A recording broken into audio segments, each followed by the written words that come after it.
ದಕ್ಷಿಣ ಕಾಶಿ ಅಂತಲೇ ಪ್ರಸಿದ್ಧಿ ಪಡೆದ ನಂಜನಗೂಡಿನ ನಂಜುಂಡೇಶ್ವರ ಚಿಕ್ಕ ಜಾತ್ರಾ ಮಹೋತ್ಸವ ವಿಜೃಂಭಣೆಯಿಂದ ಜರುಗಿತು. ಬೆಳಗ್ಗೆ 10:45ರಿಂದ 11:30ರವರೆಗೆ ಸಲ್ಲುವ ಮಕರ ಶುಭ ಲಗ್ನದಲ್ಲಿ ದೇವಾಲಯದ ಪ್ರಧಾನ ಅರ್ಚಕರಾದ ನಾಗಚಂದ್ರ ದೀಕ್ಷಿತ್ ಅವರ ನೇತೃತ್ವದಲ್ಲಿ ಧಾರ್ಮಿಕ ಪೂಜಾ ಕೈಂಕರ್ಯಗಳನ್ನು ನೆರವೇರಿಸಲಾಯಿತು.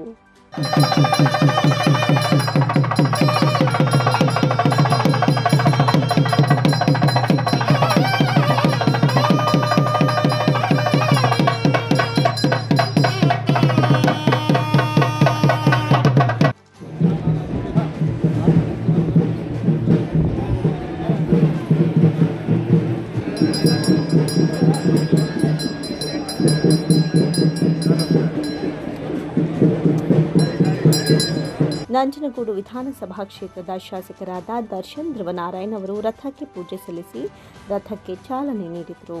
ಅಲಂಕೃತಗೊಂಡ ನಂಜುಂಡೇಶ್ವರ ಸ್ವಾಮಿ ಸಮೇತ ಪಾರ್ವತಿ ದೇವಿ, ಗಣಪತಿ, ಚಂಡಿಕೇಶ್ವರ 3 ರಥಗಳು ನಂಜನಗೂಡಿನ ಪ್ರಮುಖ ರಸ್ತೆಗಳಲ್ಲಿ ಸಂಚರಿಸಿದವು.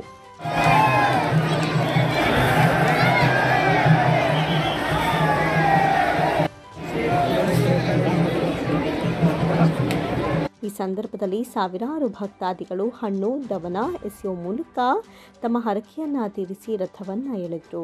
3 ರಥಗಳು ಸ್ವಸ್ಥಾನಕ್ಕೆ ನಿಗದಿತ ಸಮಯದಲ್ಲಿ ಸೇರಿದವು. ಈ ಸಂದರ್ಭದಲ್ಲಿ ನಂಜನಗೂಡು ವಿಧಾನಸಭಾ ಕ್ಷೇತ್ರದ ಮಾಜಿ ಶಾಸಕರಾದ ಕಳಲೆ ಕೇಶವಮೂರ್ತಿ, ದೇವಸ್ಥಾನದ ಆಡಳಿತ ಮಂಡಳಿಯ ಕಾರ್ಯನಿರ್ವಾಹಕ ಅಧಿಕಾರಿ ಜಗದೀಶ್ ಕುಮಾರ್, ನಗರಸಭೆ ಅಧ್ಯಕ್ಷರಾದ ಶ್ರೀಕಂಠಸ್ವಾಮಿ, ನಗರಸಭಾ ಸದಸ್ಯರಾದ ಗಂಗಾಧರ್, ಗಾಯತ್ರಿ ಮತ್ತಿತರರು ಹಾಜರಿದ್ದರು.